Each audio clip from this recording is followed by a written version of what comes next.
উম্মতি মায়াসনাউ যালিক, তাহলে মুসলিমদের ভিতরও বহু মুসলিম মানুষ থাকবে যারা তার মায়ের সাথে জেনার মতো পাপ করবে।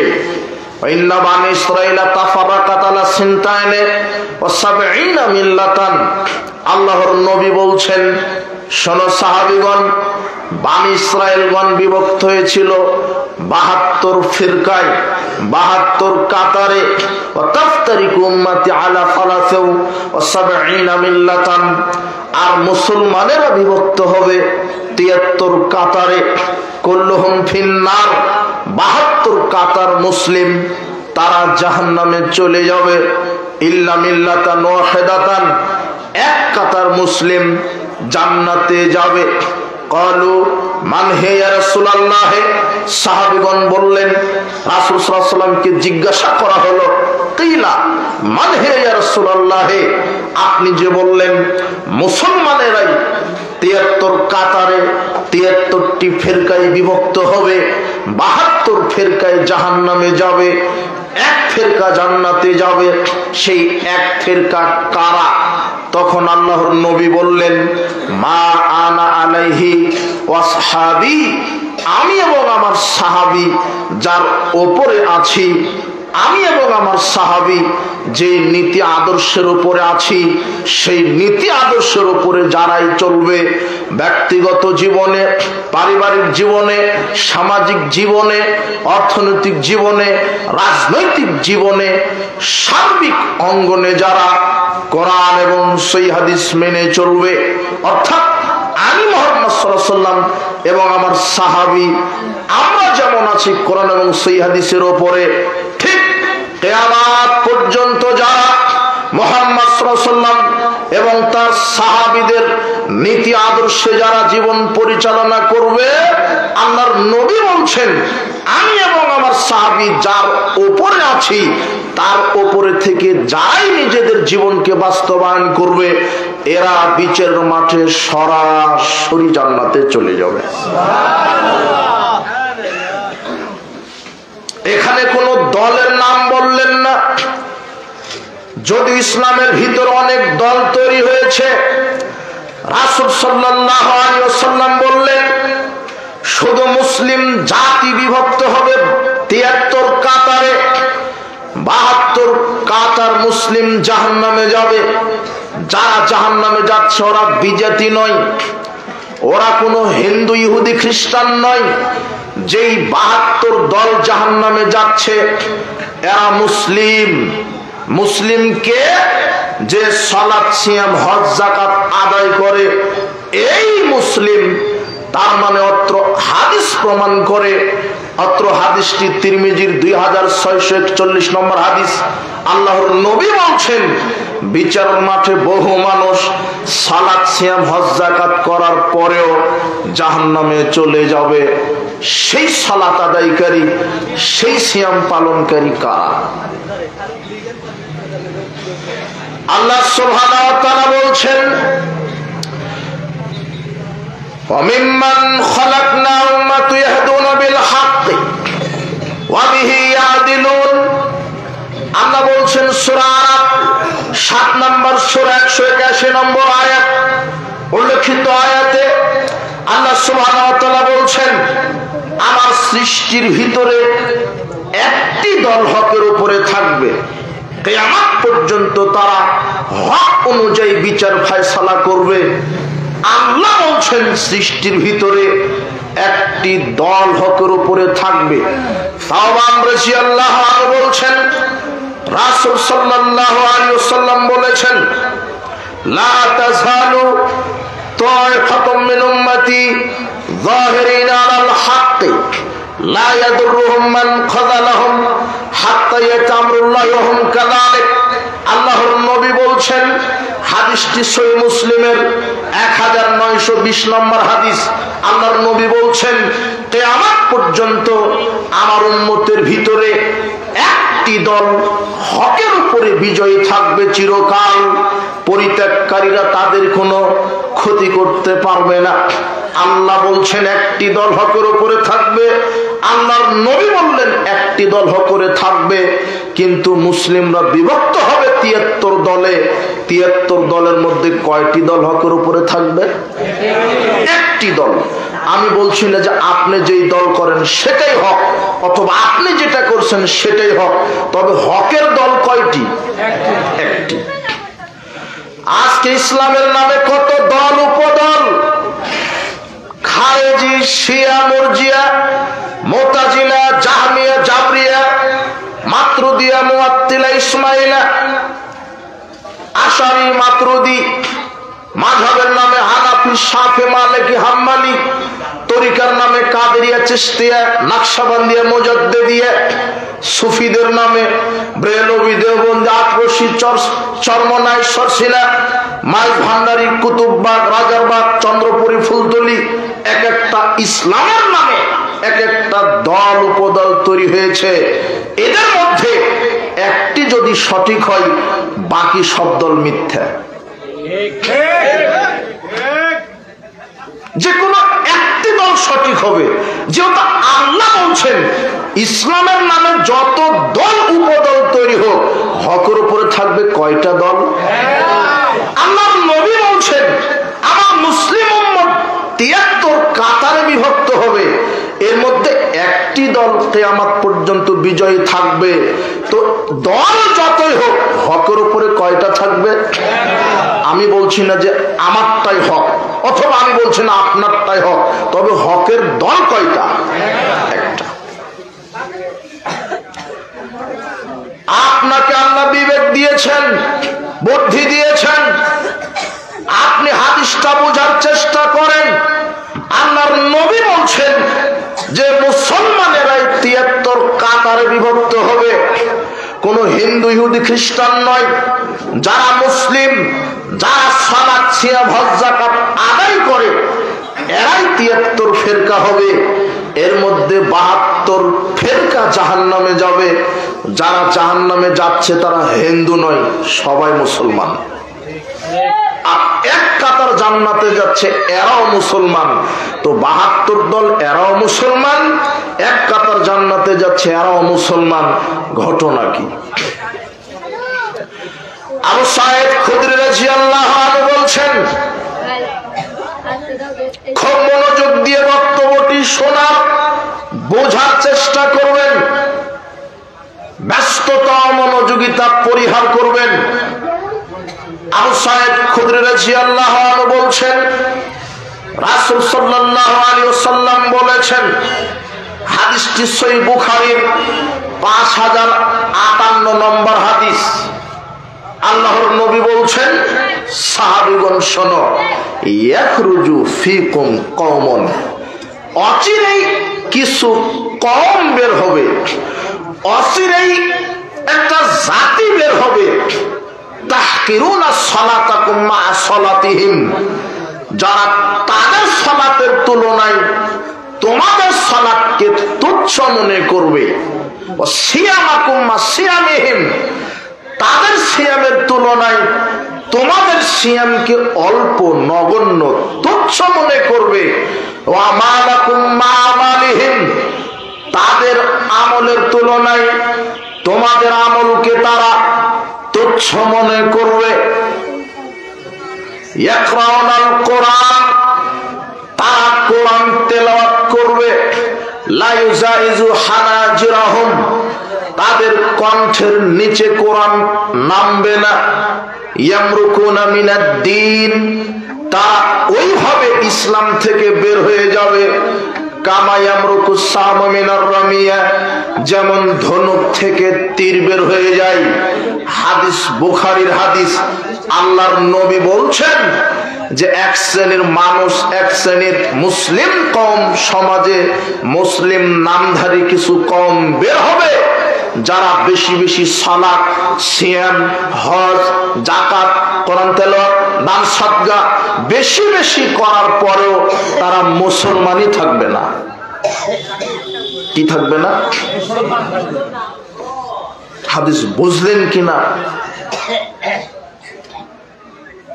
রাসূল সাল্লাল্লাহু আলাইহি ওয়াসাল্লাম বলছেন যে কিছু কম বের হবে যারা কি করবে, বেশি বেশি সালাত আদায় করবে, বেশি বেশি সিয়াম পালন করবে,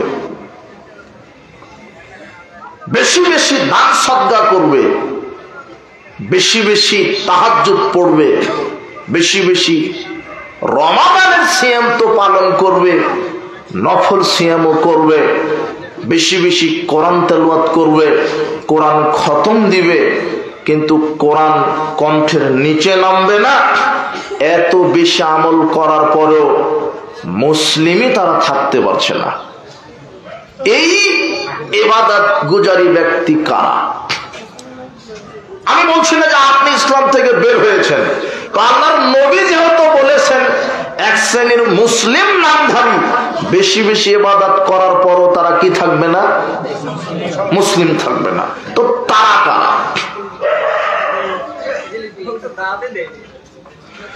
আব্দুল্লাহ ইবনে আমর রাদিয়াল্লাহু আনহু বলছেন, খাত্তালানা রাসূলুল্লাহ সাল্লাল্লাহু আলাইহি ওয়াসাল্লাম খাত্তান। রাসূল সাল্লাল্লাহু আলাইহি ওয়াসাল্লাম একদা সোজা সরল একটা রেখা টানলেন, রেখা টেনে বললেন, হাদা সাবিলুল্লাহ, এটা হলো আল্লাহর রাস্তা। সুম্মা খাত্তা খুতুতান আন ইয়ামিনি ওয়া আন শিমালিহি, এরপরে তিনি ডানে বামে অনেক বক্র আঁকা বাঁকা রেখা টানলেন, রেখা টেনে বললেন, হাদিহি সুবুলুন আলা কুল্লি সাবিলিন মিনহা শাইতান, এগুলিও রাস্তা, সবটাই ইসলামের নামে রাস্তা, ধর্মের নামে রাস্তা, তবে প্রত্যেকটা রাস্তাতে বসে আছে শয়তান। কে? শয়তান। এই শয়তান কোন শয়তান? সহিহ মুসলিমের এই হাদিসটা মুসনাদ আহমদের 4131 নম্বর হাদিস।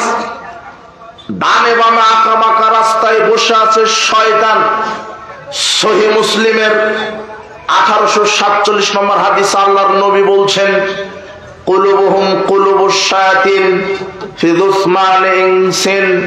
আল্লাহর নবী বলছেন, শোনো সাহাবীগণ, এমন একটা জামানা চলে আসবে যেই জামানায় কিছু দাড়ি টুপিওয়ালা হুজুর, আল খাল্লা পড়া হুজুর আলেম বের হবে, মুখে দাড়ি থাকবে, মাথায় টুপি থাকবে, পাগড়ি থাকবে, তারা আলেমগিরি দেখাবে, বুজুর্গিরি দেখাবে, তাদের দেখতে মনে হবে বড় আলেম, কিন্তু তাদের অন্তর হবে শয়তানের।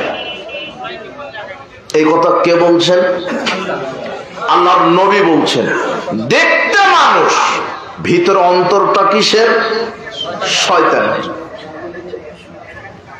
এই হাদিসটা সহিহ মুসলিমের 1847 নম্বর হাদিস। আল্লাহর নবী বললেন, ডানে বামে অনেক বাঁকা রাস্তা রেখা টানার পরে বললেন যে এগুলিও রাস্তা, প্রত্যেকটা রাস্তায় শয়তান বসে আছে। এই শয়তান কোন শয়তান? এই শয়তান হলো আলেম শয়তান। কোন শয়তান? আলেম শয়তান। দেখবেন হাদিস এখন আপনার কাছে স্পষ্ট হয়নি, এইবারের হাদিসটা শুনলে স্পষ্ট হয়ে যাবে। সহিহ বুখারী 3606 নম্বর হাদিস, হুযায়ফা ইবনুল ইয়ামান রাদিয়াল্লাহু তাআলা আনহু তিনি বলছেন, কানান নাস ইয়াসআলুনা রাসূলুল্লাহ সাল্লাল্লাহু আলাইহি ওয়াসাল্লাম, মানুষেরা, লোকজনেরা, জনসাধারণেরা রাসূল সাল্লাল্লাহু আলাইহি ওয়াসাল্লামকে জিজ্ঞাসা করত কল্যাণ সম্পর্কে, কুনতাসআলহু আনিল খাইরি আনিশ শাররি, আর আমি রাসূল সাল্লাল্লাহু আলাইহি ওয়াসাল্লামকে জিজ্ঞাসা করতাম অকল্যাণ সম্পর্কে। একদা আমি আল্লাহর নবীকে বললাম, ইয়া রাসূলুল্লাহ, ইন্না কুন্না ফি জাহিলিয়াতিন ওয়া শাররিন, আমরা অকল্যাণের যুগে ছিলাম, আমরা জাহেলিয়াতের যুগে ছিলাম, ফাজাআনা আল্লাহু বিহাদাল খায়র, আল্লাহ আমাদেরকে এই ইসলাম দিয়েছেন, এই কল্যাণ দিয়েছেন। হাল হাদাল খায়র মিন শাররিন, তো এই কল্যাণের পরে, এই কল্যাণময় ইসলামের পরে কি আবার অকল্যাণের যুগ চলে আসবে? ক্বালা নাআম, তিনি বললেন হ্যাঁ, এই কল্যাণের যুগের পরে আবার অকল্যাণ যুগ চলে আসবে। আমি আবার জিজ্ঞাসা করলাম, ফাহাল জালিকাল শাররু মিন খায়রিন, তো আবার যে অকল্যাণ আসবে, ওই অকল্যাণের পরে কি আবার কল্যাণ আসবে? তখন আল্লাহর নবী বললেন, নাআম, হ্যাঁ, অফিহি দাখানুন, তবে ওই কল্যাণটা হবে অস্পষ্ট, ঘোলাটা, ধোঁয়াটা কল্যাণ। ওয়ামা দাখানুহু, আমি বললাম আল্লাহর নবী, অস্পষ্ট ধোঁয়াটা, ঘোলাটা ইসলাম আবার কি? অস্পষ্ট ধোঁয়াটা, ঘোলাটা কল্যাণ আবার কি? তখন আল্লাহর নবী বললেন, কওমুন ইয়াহদুনা বিগাইরি হাদি, কিছু জাতি বের হবে, মুসলিম জাতি, তারা আমার সুন্নাহকে বাদ দিয়ে বাপ দাদার রীতিনীতিতে চলবে, কিছু আমার সুন্নাত মানবে, কিছু বাপ দাদার দোহাই দিয়ে চালাবে। তখন হুযায়ফা রাদিয়াল্লাহু আনহু বলছেন, আল্লাহর নবী, তাও অস্পষ্ট কল্যাণ থাকলো, ঘোলাটা কল্যাণ থাকলো, ফান বাদা যালিকাল খায়রু মিন শাররিন, এইবার আপনি বলেন যে এই অস্পষ্ট কল্যাণ, অস্পষ্টময় ঘোলাটাময় ইসলামের পরে কি আবার অকল্যাণের যুগ চলে আসবে? তখন আল্লাহর নবী বললেন, হ্যাঁ, দুআতুন ইলা আবওয়াবি জাহান্নাম, এমন অকল্যাণের যুগ আসবে যে জাহান্নামের দিকে নিয়ে যাওয়ার জন্য কিছু আলেম, কিছু বক্তা বের হবে। কোন দিকে নিয়ে যাওয়ার জন্য? কারা বের হবে? আলেম, বক্তা। দুআতুন, দাঈগণ, বক্তাগণ, আলেমগণ বের হবে, যারা বক্তব্য দিয়ে জনসাধারণকে জাহান্নামে নিয়ে যাবে। আল্লাহর নবী বলছেন, মান আজাবাহুম ইলাইহা কারাফু ফিহা, ওই আলেমকে যারা অনুসরণ করবে, ওই আলেমের কথা শুনে যারাই আমল করবে, তারাই জাহান্নামে চলে যাবে। ওই আলেমকে যারাই অনুসরণ করবে, যারাই অনুকরণ করবে, ওই আলেমের কথা শুনে, ওই দাঈর কথা শুনে যারাই আমল করবে, তারাই জাহান্নামে চলে যাবে। হুযায়ফা রাদিয়াল্লাহু আনহু বলছেন, আল্লাহর নবী, সিফহুম লানা, এই সব বক্তা, এই সব দাঈ, এই সব আলেমদের পরিচয় আমাকে বলে দেন। তখন আল্লাহর নবী পরিচয় বললেন, হুম মিন জিলদাতিনা, তারা হবে মুসলিম, আল খাল্লা পরা পাগড়িওয়ালা হুজুর হবে, তারা হবে দেখতে বড় বড় আলেম, ইয়াতাকাল্লামুনা বিআলসিনাতিনা, তারা কোরআন হাদিস থেকেই কথা বলবে, তারা মুসলিম হবে, তারা কোরআন হাদিস থেকেই কথা বলবে, তাদের কথা শুনে যারা আমল করবে তারাই জাহান্নামে চলে যাবে। শুনেন, এইদিকে শুনেন, এক খেয়ে শুনেন, আপনি বক্তব্য বোঝার চেষ্টা করেন, শয়তান আপনাকে কিভাবে ধোঁকা দিচ্ছে দেখেন। শোনেন, এক শ্রেণীর বক্তা বের হবে, যারা বক্তব্য দিয়ে মানুষকে জাহান্নামের দিকে নিয়ে যাবে। আল্লাহর নবী বলছেন, তারা কোরআন হাদিস থেকেই বক্তব্য দিবে। কোথায় থেকে?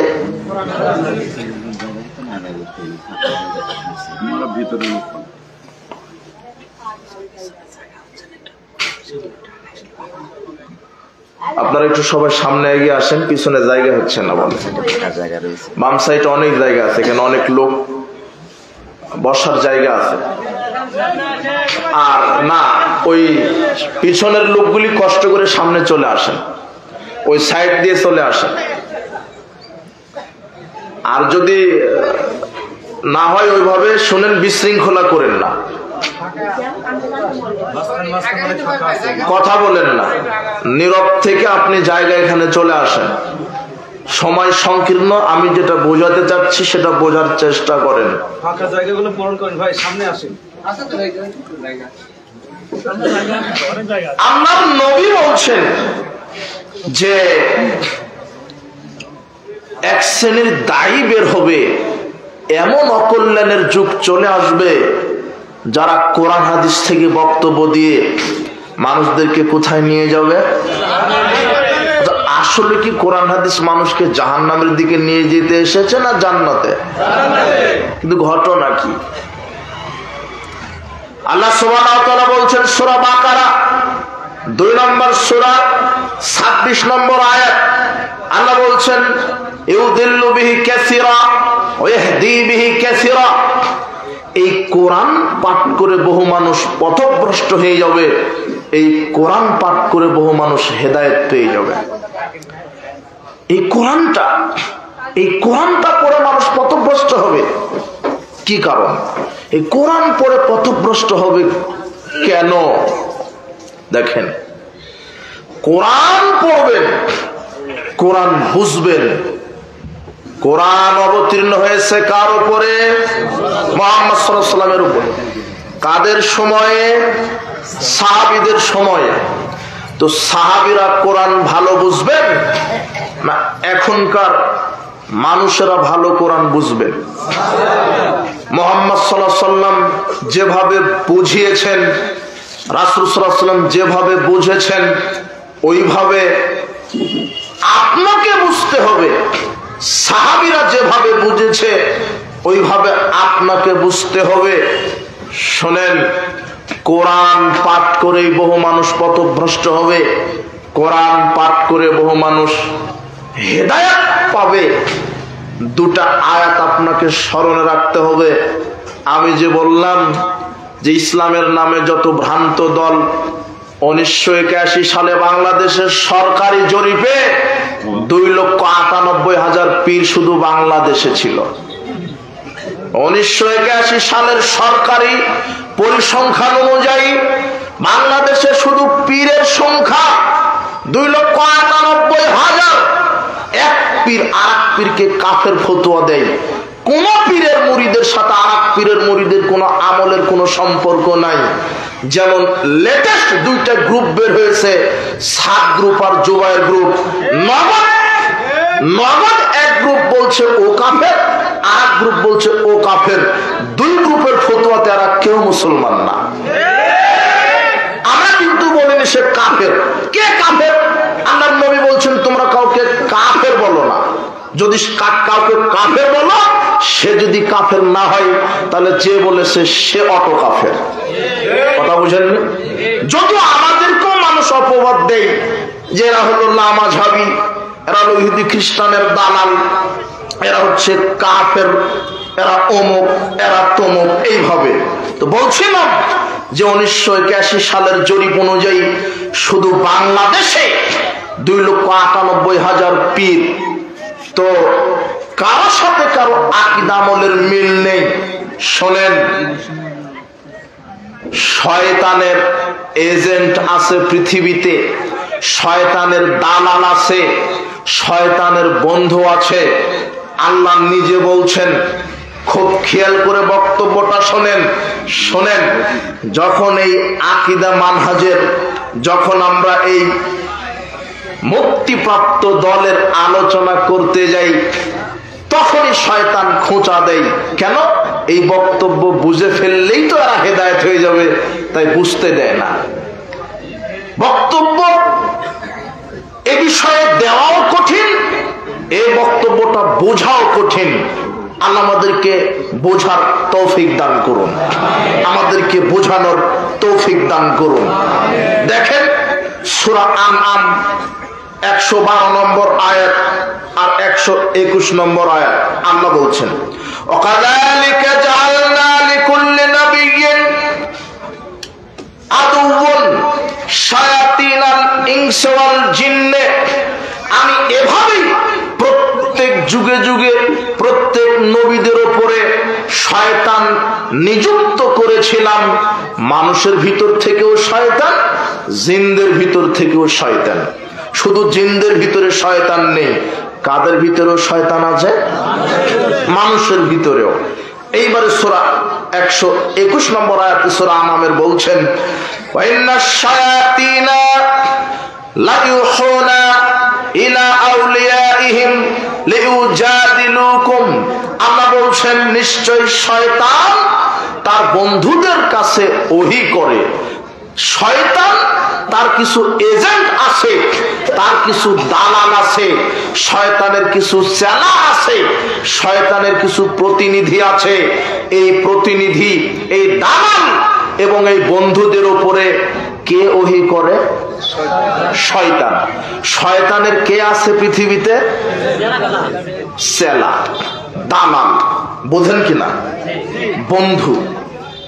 এই শয়তানের যে এজেন্ট, শয়তানের যে বন্ধু, শয়তানের যে দালাল, এই দালাল কোন দালাল?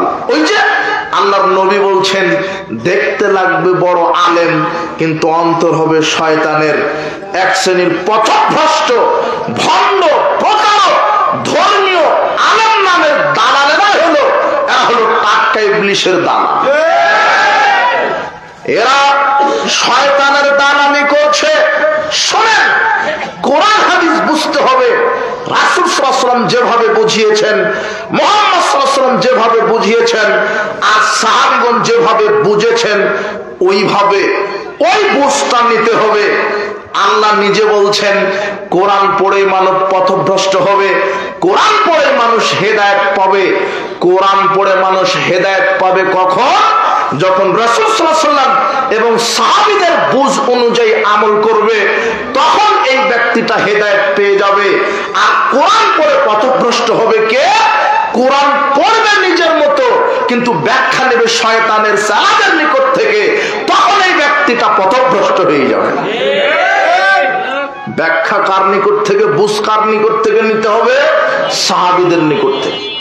রাসূল সাল্লাল্লাহু আলাইহি ওয়াসাল্লাম যেভাবে বুঝিয়েছেন, আল্লাহ সুবহানাহু ওয়া তাআলা নিজে বলছেন সূরা বাকারা 2 নম্বর সূরা 137 নম্বর আয়াত, আল্লাহ সুবহানাহু ওয়া তাআলা বলছেন ফাইন আমানু বিমিসলি মা আমানতুম বিহি। যদি সারা পৃথিবীর সব মানুষ তোমাদের মতো ঈমান আনে, মুহাম্মদ সাল্লাল্লাহু আলাইহি ওয়াসাল্লাম যেভাবে ঈমান এনেছে, সাহাবীগণ যেভাবে ঈমান এনেছে, ওইভাবে যদি পৃথিবীর মানুষেরা ঈমান আনে, ফাকাদিহি তাদাউ, তাহলে আমি সবাইকে হেদায়েত দিয়ে দিব। ঈমান আনতে হবে কাদের মতো করে? রাসূল সাল্লাল্লাহু আলাইহি ওয়াসাল্লাম এবং সাহাবীদের মতো করে। এটা আল্লাহ নিজে শিখিয়ে দিচ্ছেন। ঈমান আনতে হবে সাহাবীরা যেভাবে ঈমান এনেছে। কোরআন হাদিস বুঝতে হবে সাহাবীরা যেভাবে বুঝেছে। আমাদের অনুসরণীয় ব্যক্তিরা হলেন সালাফ, পূর্বপুরুষগণ। আল্লাহ নিজে বলছেন সূরা তাওবা 9 নম্বর সূরা 100 নম্বর আয়াত, আল্লাহ নিজে বলছেন ওয়াস-সাবিকুনাল আউয়ালুন মিনাল মুহাজিরিনা ওয়াল আনসার। ঈমান আনয়নে অগ্রগতি হয়েছে, বিশাল ডিগ্রি লাভ করে ফেলেছে সাহাবীগণ। ওয়াল্লাযীনা তাবাউহুম বিইহসান রাদিয়াল্লাহু আনহুম ওয়া রাদু আন। ঠিক সাহাবীদেরকে যারা সনিষ্ঠভাবে অনুসরণ করবে, সাহাবীদেরকে যারা সার্বিক জীবনে মেনে চলবে, আমি আল্লাহ তাদেরকেও ঈমানের দিকে সর্বোচ্চ ডিগ্রি দান করব। আল্লাহ সুবহানাহু ওয়া তাআলা কাদেরকে অনুসরণ করতে বললেন? সাহাবীদেরকে।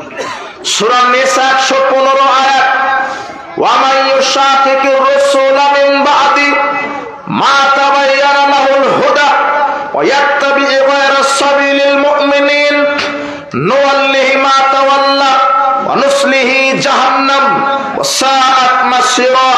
আল্লাহ বলছেন মুহাম্মদ সাল্লাল্লাহু আলাইহি ওয়াসাল্লাম, মুহাম্মাদের প্রকাশ্য হেদায়েত আসার পরেও যারা রাসূলের তরিকার উল্টা চলে, রাসূল সাল্লাল্লাহু আলাইহি ওয়াসাল্লাম যেই তরিকা দিয়েছেন ওই বিধান, ওই তরিকার যারা উল্টা চলে, ওয়ায়াত্তাবি গায়রা সাবিলিল মুমিনিন, এবং সাহাবীদের পথের উল্টা চলে, নুওয়াল্লিহি, আমি তাদেরকে ওই দিকেই ফিরাবো, মা তাওয়াল্লা, তারা যেদিকে ফিরতে চাই, অনুসলিহি জাহান্নাম।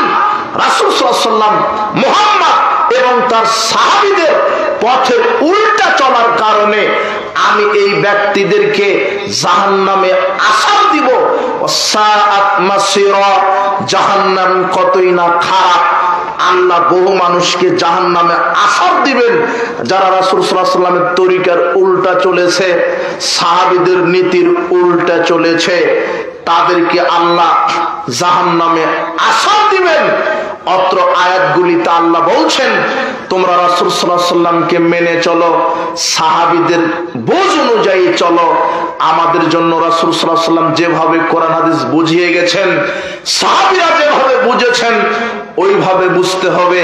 কিন্তু আজকে আমরা কোরআন হাদিস বুঝেছি এক শ্রেণীর ভ্রান্ত শয়তানের ডিলারশিপ যারা হাতে নিয়ে কোরআন হাদিস ভুল ব্যাখ্যা দিচ্ছে, ভুলভাবে বোঝাচ্ছে, ওই বুঝ অনুযায়ী আমরা চলতে গিয়ে আমরা ঈমান আমল সব হারিয়ে ফেলছি আর মনে করছি আমরাই মনে হয় পাক্কা মুসলমান। দেখেন আল্লাহ সুবহানাহু ওয়া তাআলা বলছেন শয়তান তার প্রতিনিধির উপরে ওহী করে কোরআনের আয়াত দিয়ে মাওলানা বক্তব্য দিবে। আল্লাহর নবী বললেন এই সাহাবী শোনো, জাহান্নামের দিকে নিয়ে যাওয়ার জন্য বক্তা বের হবে, তারা কোরআন হাদিস থেকেই বক্তব্য দিবে, কিন্তু ওই বক্তব্য যাই শুনে আমল করবে তারাই জাহান্নামে যাবে। দেখবেন মাওলানা সাহেব কোরআন থেকে বক্তব্য দিয়ে মানুষদেরকে মুশরিক বানাচ্ছে। মাওলানা সাহেব বলছে পীর ধরতে হবে, এটা কোরআনে আছে। কি ধরতে হবে? পীর ধরতে হবে, এটা কোরআনে আছে। যারা বলে যে মুহাম্মাদি আল্লাহ, এটা কোরআনে আছে। আল্লাহ সুবহানাহু ওয়া তাআলা বলছেন ইয়া আইয়ুহাল্লাযীনা আমানুত্তাকুল্লাহ ওয়াবতাগু ইলাইহিল ওয়াসিলা। আয়াতটা ঠিক নাই? সূরা মায়েদা 35 নম্বর আয়াত 5 নম্বর সূরা আল্লাহ বলছেন যে তোমরা আল্লাহকে ভয় করো আর ওয়াসিলা তালাশ করো। এই আয়াত দিয়েই মাওলানা বক্তব্য দিয়ে বলছেন শোনো, এই যে আল্লাহ ওয়াসিলা ধরতে বলেছেন, ওয়াসিলা মানে কি জানো? ওয়াসিলা মানে পীর ধরতে হবে, ওয়াসিলা মানে পীরের মুরিদ হতে হবে। আচ্ছা এই আয়াতটা অবতীর্ণ হয়েছে কার উপরে? আচ্ছা মুহাম্মদ সাল্লাল্লাহু আলাইহি ওয়াসাল্লাম ভালো বুঝবেন না আপনার এই খানকার পাগড়িওয়ালা দাড়িওয়ালা টুপিওয়ালা ইবলিশের এজেন্ট এ ভালো বুঝবে? এখন মুহাম্মদ সাল্লাল্লাহু আলাইহি ওয়াসাল্লাম বলছেন সাহাবীরা আল্লাহ যে বললেন ওয়াসিলা তালাশ করো, শোনো শোনো তোমাদেরকে একটা হাদিস শোনাই। 3 জন লোক পাহাড়ের গর্তে আটকে পড়েছিল, বহু বছর আগেকার কাহিনী, বৃষ্টি ধরেছিল। তাদের একজন আরেকজনকে বলল অনজুর আমালান ইযা আমিলতুমা সলিহাতান, তোমরা ওই আমলের বিনিময়ে আল্লাহর কাছে সাহায্য চাও, সৎ আমলের উসিলে আল্লাহর কাছে সাহায্য চাও। তখন একজন বলল আল্লাহ আমি পিতামাতার খেদমত করতাম। আরেকজন বলল আল্লাহ আমি জেনায় লিপ্ত হইনি, আমার সুন্দরী চাচাতো বোন ছিল, আমি জেনায় লিপ্ত হইনি। আরেকজন বলল আল্লাহ আমি দিন মজুরি নিয়েছিলাম, তাকে তো পারিশ্রমিক দিয়েছি, ওই পারিশ্রমিক প্রতিপালন করতে করতে আমি আরো বেশি দিয়েছি। আমরা 3 জন যদি একমাত্র তোমাকে খুশি করার জন্য আমল করে থাকি, এই আমলের এই সব আমলের উসিলায় আমাদের এই বিপদ থেকে বাঁচিয়ে দাও। আল্লাহ 3 জনকে বিপদ থেকে বাঁচিয়ে দিয়েছিলেন। কিন্তু শয়তান এখানে ওয়াসিলা মানে বলে দিল পীর, পীরের উসিলায় সাহায্য চাইতে হবে। আর মুহাম্মদ সাল্লাল্লাহু আলাইহি ওয়াসাল্লাম বলে দিল ওয়াসিলা মানে সৎ আমল। কি আমল? সৎ আমল বুঝেন কি? রাত্রে ওযু করে 2 রাকাত সালাত আদায় করে আল্লাহকে বলবেন আল্লাহ আমার জীবনের সব পাপ ক্ষমা করে দাও। এই 2 রাকাত সালাতের বিনিময়ে আল্লাহ আপনার জীবনের সব পাপ ক্ষমা করে দিবেন। ওয়াসিলা মানে বুঝেন কি? 10টা টাকা এতিমকে দিয়ে বলবেন আল্লাহ এই যে এতিম বাচ্চাকে 10টা টাকা দিলাম, এর বিনিময়ে আমাকে জান্নাত দাও, আল্লাহ আপনাকে জান্নাত দিবেই দিবে। এটা হলো সৎ আমলের উসিলা। কিন্তু শয়তান ব্যাখ্যা দিয়েছে, মানে শয়তানের এজেন্ট, শয়তান ওহী করে বলেছে তার দালালকে যে এখানে ওয়াসিলা মানে মাইরা দাও, পীর ধরা। কি ধরা? পীর ধরা। কথা বুঝেননি? পীরের কাছে সন্তান চাই, পীরের কাছে সাহায্য চাই। মাছ ভান্ডারী পীরের কাহিনী। মাছ ভান্ডারী দরবার শরীফ চট্টগ্রামে অবস্থিত। মাছ ভান্ডারীর পীর ওযু করতে বসেছে লোটা নিয়ে, তখন মাছ ভান্ডারী পীরের মুরিদ ওই যে চট্টগ্রাম রাঙ্গুনিয়া কোদালা পাহাড়ে কাঠ কাটতে গেছে, কাঠ কাটতে কাটতে দেখে তার সামনে একটা বিশাল বড় বাঘ। তখন মাইজ ভান্ডারী পীরের মুরিদ বলছে, ইয়া আব্দুল কাদের শাইয়ান লিল্লাহ, হে আব্দুল কাদের আমাকে সাহায্য করো। তখন মাইজ ভান্ডারী পীর ওযু করতে করতে 48 কিলোমিটার দূরে হলো কোদালা পাহাড়। 48 কিলোমিটার দূর থেকে পীর সাহেব বুঝতে পেরেছে তার মুরিদ পড়েছে বিপদে। পীর সাহেব ওযু করা ছেড়ে দিয়ে ওই ওযুর লোটাটা বাঘের পিঠ বরাবর ফেঁকে মেরেছে। লোটাটা বাঘের পিঠে লেগে বাঘ দৌড় দিয়ে চলে গেছে। মুরিদ এক সময় উদ্ধার হয়ে চলে গেল। কথা বুঝেন না মনে? এটা বাংলাদেশে মাইজ ভান্ডারী পীরের কেরামত। অথচ আল্লাহ বলছেন ইয়্যাকা না'বুদু ওয়া ইয়্যাকা নাস্তাঈন, ইবাদত আল্লাহর, সাহায্য চাইবো কার কাছে? কিন্তু ইবলিসের দালাল তো মেরে দিছে যে পীর ধরা লাগবে, অসিলা মানে পীর, কিছু চাইলে পীরের কাছে চাওয়া লাগবে, সাহায্য চাইলে পীরের কাছে চাওয়া লাগবে। আয়াত ঠিক আছে, কিন্তু বুঝটা হয়ে গেছে টাটকা ইবলিস শয়তানের। এই আয়াতটা জাতির সামনে নিক্ষেপ করে এই খানকা মাজারের, এই ওরসের দরগা টুপি দাড়িওয়ালা শয়তানের দালালেরা বাংলাদেশের হাজার লক্ষ কোটি মুসলমানের ঈমানকে চুরি করেছে। এরাই হলো ইতিহাসের সবচাইতে বড় ঈমান চোর। কোরআন থেকেই বক্তব্য দিচ্ছে দালালেরা। কথা বুঝেননি মনে হয়? আল্লাহর নবী নিজে বলছেন, শোনো হুজাইফা, এমন অকল্যাণের যুগ চলে আসবে যে কোরআন থেকেই আলেম ওলামা বক্তব্য দিবে, কোরআন থেকে আলেম ওলামা বক্তব্য দিবে। দেখেন এই যে পীর ধরতে হবে, দলিল কোথা থেকে দিয়ে দিল? কোরআন থেকে। আমি এইভাবে যদি বলতে থাকি, যত ভুয়া আমল চালু হয়েছে, সূরা ফাতিহা ইমামের পিছনে পড়তে হবে না, দলিল কোরআনে আছে। কোথায় আছে? সূরা আরাফের 204 নম্বর আয়াত বলছেন, ইযা কুরিয়াল কোরআন ফাসতামিউ লাহু আনসিতু, যখন কোরআন তেলাওয়াত করা হয় তখন চুপ করে শোনো। তার মানে জামাতে যখন সালাত আদায় করছেন, ইমাম সূরা ফাতিহা পড়লে পড়া যাবে না, চুপ করে শুনতে হবে। মেরে দিল ফতোয়া। এই আয়াত নাজিল হয়েছে কার উপরে? তো এই আয়াতের ব্যাখ্যা কে দিবে? যেই মুহাম্মদ সাল্লাল্লাহু আলাইহি ওয়াসাল্লামের উপরে আয়াত নাজিল হলো, উনি বুঝলেন না যে এই আয়াত দ্বারা ইমামের পিছনে সূরা ফাতিহা পাঠ করা হবে না, যাবে না, নিষেধ করলেন না। কিন্তু আপনার হুজুর ফতোয়া মেরে দিল। মানে কে ওহী নাজিল করলো আর উপরে? শয়তান। মুহাম্মদ সাল্লাল্লাহু আলাইহি ওয়াসাল্লাম নিজে বলছেন, সহিহ বুখারীর 780-82 নম্বর হাদিস, 756 নম্বর হাদিস, লা সালাতা লিমান লাম ইয়াকরা বিফাতিহাতিল কিতাব, ওই ব্যক্তির সালাত হয় না যে ব্যক্তি সালাতে সূরা ফাতিহা পড়ে না। সূরা ফাতিহা একটা ব্যতিক্রম সূরা। অন্য সময় কোরআন তেলাওয়াত করে চুপ করে মনোযোগ দিয়ে শোনেন, কিন্তু ইমামের পিছনে হন, ইমাম হন, মুক্তাদি হন, ফরজ পড়েন, নফল পড়েন, তাহাজ্জুদ পড়েন, তারাবি পড়েন, বিতর পড়েন, জানাজা পড়েন, ইদান পড়েন, যে সালাতে আদায় করেন, একাকী পড়েন, জামাতে পড়েন, সূরা ফাতিহা পড়া বাধ্যতামূলক। যে ব্যক্তি সূরা ফাতিহা পড়ে না, তার সালাত হয় না। এই কথা মুহাম্মদ সাল্লাল্লাহু আলাইহি ওয়াসাল্লাম বলছেন। কোরআন থেকে দলিল দিল যে না, সূরা ফাতিহা পড়তে হবে না। কোরআন থেকে দলিল দিচ্ছে যে মুহাম্মাদি আল্লাহ। দেখবেন মুহাম্মাদি আল্লাহ কোরআনে আছে। আল্লাহ বলছেন সূরা আনফাল 8 নম্বর সূরা 17 নম্বর আয়াত, ওয়ামা রামাইতা ইয রামাইতা, বদরের যুদ্ধের দিন মুহাম্মদ সাল্লাল্লাহু আলাইহি ওয়াসাল্লাম এক মুষ্টি বালি নিয়ে কাফেরের চোখে নিক্ষেপ করেছিলেন। এই দৃশ্যটা আল্লাহ কোট করে বলছেন, মুহাম্মদ ওয়ামা রামাইতা, ওটা আপনি নিক্ষেপ করেননি, ইয রামাইতা, যখন আপনি নিক্ষেপ করেছিলেন, ওয়ালাকিন্নাল্লাহ রামা, ওটা আমি আল্লাহ নিক্ষেপ করেছিলাম। এই যে এখন খানকার পাগড়িওয়ালা শয়তান বলছে এই যে মুহাম্মদ নিক্ষেপ করেছে, মানে ওটা আল্লাহ নিক্ষেপ করেছে। তাহলে মুহাম্মাদি কি হয়ে গেল? আল্লাহ হয়ে গেল। কিন্তু এই আয়াতের সঠিক বুঝটা কি?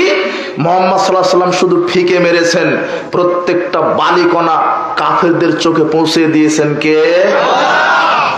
কথা বুঝেছেন? বোঝ নিতে হবে, রাসূল সাল্লাল্লাহু আলাইহি ওয়াসাল্লামের বুঝ, সাহাবীদের বুঝ, আপনার বুঝ অনুযায়ী যদি আমল করেন আপনি পথভ্রষ্ট হবেন। নগদ কোরআন মাজিদের আয়াত দেখেন।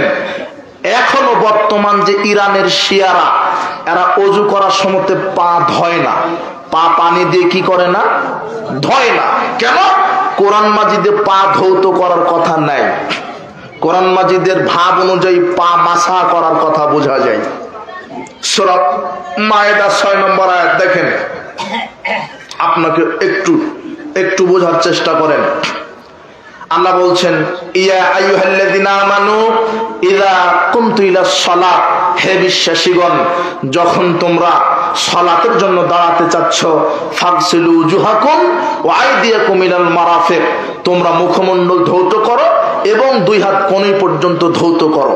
এরপরে আল্লাহ বলছেন ওয়ামসাহু বিরুসিকুম ওয়া আরজুলাকুম ইলাল কাবাইন, এরপরে মাথা মাসা করো এবং দুই পা টাকনু পর্যন্ত। কি কোথায় হওয়ার কথা হলো বুঝেন? যেমন আলেম ওলামা থাকলে বুঝতে পারবে। দেখেন, ফাগসিলু উজুহাকুম ওয়া আইদিয়াকুম, মুখমণ্ডল ধৌত করো এবং দুই হাত কনুই পর্যন্ত ধৌত করো। এরপর আল্লাহ বলছেন ওয়ামসাহু বিরুসিকুম ওয়া আরজুলাকুম ইলাল কাবাইন, মাথা মাসা করো এবং দুই পা টাকনু পর্যন্ত। কি কথা বুঝেন না? কোরআন থেকে দলিল দিচ্ছে শয়তান, এই যে কোরআনে পা ধোয়ার কথা নাই। ইরানের শিয়ারা এখনো পা ধয় না, মাসা করে। কিন্তু এই আয়াত নাজিল হয়েছে কার উপরে? তো উনি কিভাবে ওযু করেছেন আমাদেরকে এটা দেখতে হবে, হবে না? তিনি ওযু করার সময় পা ধুয়েছেন, অতএব আমাদেরকে পা ধৌত করতে হবে। কোরআন আয়াত আমার মতো বুঝলে হবে না। যদি আমি আমার মতো করে বুঝি, আজকে পৃথিবীতে মুসলিমদের ভিতরে এত ফেরকা মতবাদ দলাদলির একটাই মৌলিক কারণ, সেটা কোরআন হাদিস শয়তানের মতো বোঝার কারণে। কোরআন হাদিস যদি রাসূল সাল্লাল্লাহু আলাইহি ওয়াসাল্লাম এবং সাহাবীদের মতো করে বুঝতাম, ইসলামের নামে এত দলাদলি হতো। কথা বুঝেছেন? এই জন্য আমাদেরকে দলিল সহকারে আমল করতে হবে, দলিল ভিত্তিক আমল, এবং সেই দলিলটা খাঁটি বিশুদ্ধ হতে হবে। সাহাবীরা দলিল ছাড়া কোনো আমলে বিশ্বাসী ছিল না। রাসূল সাল্লাল্লাহু আলাইহি ওয়াসাল্লাম নিজে দলিলের উপরে শক্ত ছিলেন, প্রমাণের উপরে শক্ত ছিলেন। আল্লাহ নিজে বলছেন ইয়া আইয়ুহাল্লাযিনা আমানু, হে বিশ্বাসীগণ, ইন জাআকুম ফাসিকুম বিনাবাইন ফাতাবায়ানু, আল্লাহ বলছেন সূরা হুজুরাতের 6 নম্বর আয়াতে, হে বিশ্বাসীগণ যখন তোমাদের কাছে কোনো ফাসিক খবর নিয়ে আসে তখন দলিল সহ যাচাই করো। কি সহ? দলিল সহ। কি সহ যাচাই করতে হবে? দলিল সহ। আল্লাহ নিজে দলিলের ব্যাপারে সোচ্চার, রাসূল সাল্লাল্লাহু আলাইহি ওয়াসাল্লাম নিজে দলিলের উপরে সোচ্চার। দেখবেন রাসূল সাল্লাল্লাহু আলাইহি ওয়াসাল্লাম আল্লাহ সুবহানাহু ওয়া তাআলার পক্ষ থেকে যা আসতো তাই বলতেন, তার বাইরে কিছু বলতেন না। রাসূল সাল্লাল্লাহু আলাইহি ওয়াসাল্লাম নিজে দলিলের উপরে কায়েম ছিলেন। আবু যার বারা ইবনে আযিবকে রাসূল সাল্লাল্লাহু আলাইহি ওয়াসাল্লাম ঘুমানোর দোয়া শিখাচ্ছেন। কিসের দোয়া? বারা ইবনে আযিবকে বলছেন, খুব খেয়াল করবেন, এক খেয়ালে এদিক ওদিক তাকানোর কোনো সুযোগ নাই। একটু এই পয়েন্টটা বুঝতে পারলেই আপনি সঠিক ইসলাম বুঝতে পারবেন ইনশাআল্লাহ। আপনি মানহাজ বুঝে ফেলবেন। মানহাজ কি জিনিস? মানহাজ মানে নীতি, পদ্ধতি, সিস্টেম, চলার পথ। আর নীতি পদ্ধতি চলার পথ হবে একজন মানুষের, তার নাম মুহাম্মদ সাল্লাল্লাহু আলাইহি ওয়াসাল্লাম। দেখেন আপনাকে বলি, বারা ইবনে আযিবকে বলছেন আলা ওয়াল্লিমুকা বিকালিমাত, বারা, হে বারা, আমি তোমাকে একটা দোয়া শিখাই দিই, তাকুলুহা মিন লাইলাতিক, তুমি রাতে সেটা পড়বে। ইযা আওয়াইতা ইলা ফিরাশিক, যখন তুমি ঘুমাতে যাবে তখন তুমি এই দোয়াটা পাঠ করবে। ফাইন মুত্তা মিন লাইলাতিক, যদি তুমি এই দোয়াটা পাঠ করে ঘুমিয়ে যাও, যদি তোমার মৃত্যু হয়ে যায়, মুত্তা আলাল ফিতরাতি, আল্লাহ তোমাকে ইসলামের উপরে মৃত্যু দান করবেন। ওয়াইন আসবাহতা আসবাহাতা কাদ আসাবতা খায়রান, আর যদি তুমি সকাল করো আল্লাহ তোমাকে কল্যাণের উপরে সকাল করাবেন। আমি কি তোমাকে এই দোয়াটা শিখিয়ে দিব না? তখন তিনি বললেন হ্যাঁ। তখন আল্লাহর নবী বলছেন, বলো আল্লাহুম্মা ইন্নী আসলামতু নাফসি ইলাইকা ওয়া ওয়াজ্জাহতু ওয়াজহি ইলাইকা ওয়া ফাওয়াজতু আমরি ইলাইকা রাগবাতান ওয়া রাহাবাতান ইলাইকা ওয়ালজাহতু যহরি ইলাইকা লা মালজা ওয়া লা মানজা মিনকা ইল্লা ইলাইকা আমানতু বিকিতাবিকা আল্লাযী আনজালতা ওয়া বিনাবিয়িকা আল্লাযী আরসালতা। এই দোয়াটা শিখিয়ে দিলেন। বারা ইবনে আযিব তখন বললেন, আমানতুবি রসুলিকা, আমানতুবি কিতাব, আমানতুবি নাবিয়িকার জায়গায় শব্দটা পরিবর্তন করে বারা ইবনে আযিব আরেকটা শব্দ লাগিয়েছেন। সেই শব্দটা কি? আমানতুবি রসুলিকা। আল্লাহর নবী শিখালেন কি? আমানতুবি নাবিয়িকা। কিন্তু বারা ইবনে আযিব কি বললেন? রসুলিকা। একটা শব্দ শুধু চেঞ্জ করেছে। একটা শব্দ চেঞ্জ করার কারণে রাসূল সাল্লাল্লাহু আলাইহি ওয়াসাল্লাম বারা ইবনে আযিবের বুক বরাবর একটা ঘুষি মেরে দিলেন। আমি বললাম আমানতুবি নাবিয়িকা, এটা বলো। তুমি বললে আমানতুবি রাসূলিকা। আরে এই দোয়াটা তো আল্লাহর পক্ষ থেকে এসেছে, তুমি চেঞ্জ করলে মানে? দোয়াও চেঞ্জ করেনি, দোয়ার ভিতরে শুধুমাত্র একটা শব্দ। কথা বুঝেছেন? রাসূল সাল্লাল্লাহু আলাইহি ওয়াসাল্লাম নিজে দলিলের উপরে কায়েম ছিলেন, কিন্তু শয়তানের ডিলারশিপেরা দোয়ার ভিতরে শব্দ না, নতুন নতুন দোয়াই তৈরি করে ফেলেছে। এরা সালাতের নিয়ত মুখে বলতে হবে, সালাতের নিয়ত তৈরি করেছে। তার একটা নিয়ত হলে সহ্য করা যায়। ফজরের এক নিয়ত, যোহরের এক নিয়ত, আসরের এক নিয়ত, মাগরিবের এক নিয়ত, এশার এক নিয়ত, জানাজার একটা, তাহাজ্জুদের একটা, ঈদের একটা, জায়নামাজের একটা, জুমার একটা। এখন মুসল্লি চিন্তা করে সর্বনাশ, এক একটা সালাতে ঢুকতে এক একটা দোয়া, অতএব সালাতে আদায় করব না। কথা বুঝেননি? এক ভ্যান চালক বলছে, আমি জোহরের সালাত আদায় করলাম আসরের সাথে, আগে জোহর পড়েছি তারপরে আসর পড়লাম। এক মুরব্বী আমাকে বলছেন, কি ব্যাপার, 4 রাকাত করে 2টা সালাত কিসের পড়লেন? তো ভ্যান চালক বলছে, আমি জোহরটা কাজা ছিল তাই আসরের আগে জোহর পড়লাম, এরপরে আসর পড়লাম। তখন মুরব্বী ফতোয়া মেরে দিলেন, সর্বনাশ, আপনার তো 2,88,00,000 বছর জাহান্নাম খাটা লাগবে। তো কেন? তো জোহর কাজা করেছিলেন তাই। তখন ভ্যান চালক কপালে একটা হাত দিয়ে বলছেন, তাহলে তো সালাত আদায় না করাই ভালো ছিল। কথা বুঝেননি মনে হয়? অথচ রাসূল বলছেন, ভুল অথবা ঘুমের কারণে যদি সালাত ছুটে যায়, যখন স্মরণ হবে, যখন জাগ্রত হবেন, তখনই আদায় করবেন, আল্লাহ আপনার পুরো সালাত কবুল করে নেবেন। কথা বুঝেননি? ঘুমিয়ে গেছেন রাত 12টায়, প্রচন্ড ঘুমের কারণে সকাল 8টাতে জাগ্রত হয়েছেন, ওই সময় ওযু করে ফজরের 2 রাকাত সালাত আদায় করবেন, আল্লাহ আপনার পুরো সালাত কবুল করে নেবেন। কিন্তু আপনার মুরব্বীর ফতোয়াতে 2,88,00,000 বছর জাহান্নাম। কথা বোঝেননি মনে হয়? এদের উপরে কে ওহী নাজিল করে? শয়তান। রাসূল সাল্লাল্লাহু আলাইহি ওয়াসাল্লাম একটা শব্দ পরিবর্তন করে ফেলেছে, এটা সহ্য করতে পারেনি, এক ঘুষি।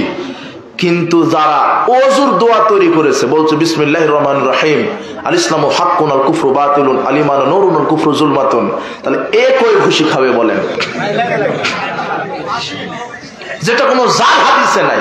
এই যে সালাতের যে নিয়ত মুখে বলে, এটা একটু জাল হাদিস দ্বারা প্রমাণিত নয়। আপনার হাফেজ সাহেব যে বলছেন সাদাকাল্লাহুল আযীম, পৃথিবীর ইতিহাসে যত হাদিসের কিতাব আছে, কোন হাদিসের কিতাব একটা জাল হাদিসও আসেনি, অথচ চলছে। কথা বুঝেননি মনে হয়? আর আপনার হুজুর বলছে সালাত আদায় করবে, নারীরা বুকের উপরে হাত বেঁধে সালাত আদায় করবে, পুরুষ নাভির নিচে। আশ্চর্য কথা, পৃথিবীর ইতিহাসে কোন হাদিসের কিতাবে একটা জাল হাদিসও আসে নাই। আপনি জিজ্ঞাসা করবেন আপনার হুজুরকে যে বাপদাদা থেকে শুনে আসছি পুরুষ বাঁধবে নাভির নিচে, মহিলা বাঁধবে বুকের উপরে, এই হাদিসটা কোথায় আছে? কি বলতে পারবেন না? মসজিদগুলিতে 4 আঙ্গুল আঘাত ফাঁকা রেখে সালাত আদায় করা হয়। শয়তান খোলা যুক্তি দিয়ে বলছে পায়ের সাথে পা লাগানো যাবে না, বেয়াদবি হবে, মানহানি হবে। অথচ আল্লাহর নবী বলছেন মান সাদ্দা ফুরজাতান ফিস সাফ বানালাহু বাইতান ফিল জান্নাহ রাফালাহু বিহা দারাজাতান। যে ব্যক্তি পায়ের সাথে পা মিলিয়ে দাঁড়িয়ে সালাত আদায় করবে, আল্লাহ তার মর্যাদা বাড়িয়ে দিবেন, জান্নাতে একটা ঘর নির্মাণ করে দিবেন। কিন্তু যে বলল যে পায়ের সাথে পা মিলানো যাবে না, বেয়াদবি হবে, মানহানি হবে, এই ওহীটা তার উপরে কে নাযিল করলো? বুঝেছেন? এরাই হলো ইবলিশের ডিলারশিপ হাতে নিয়ে দালালি করছে। এরা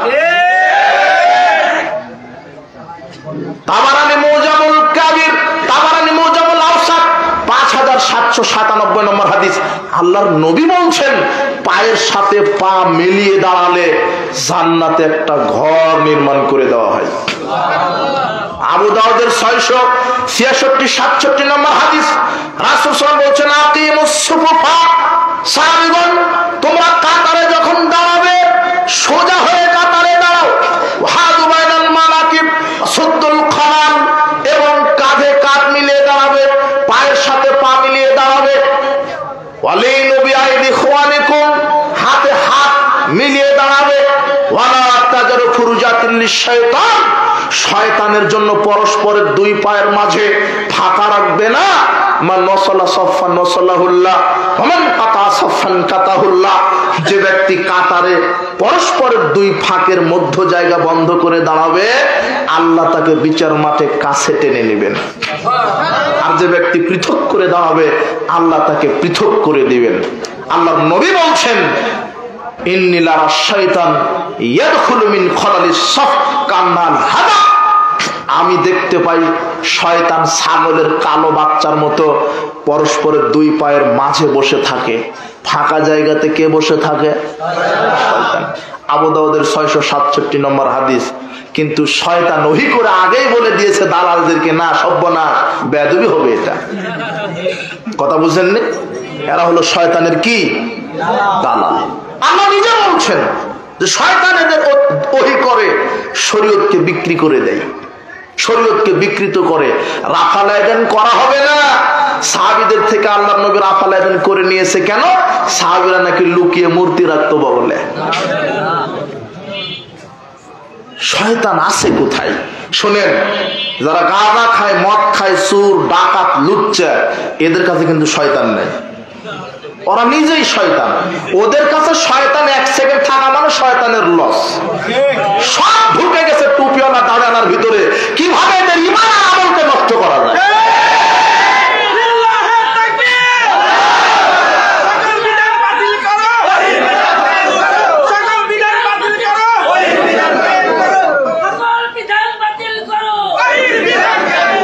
শোনেন শোনেন, শয়তান নেক শুরুতে ধোঁকা দিচ্ছে কেন? শয়তানকে আগে সালাত আদায়কারী সাজতে হয়, যেন একজন সালাত আদায়কারী সালাত নষ্ট করা যায়।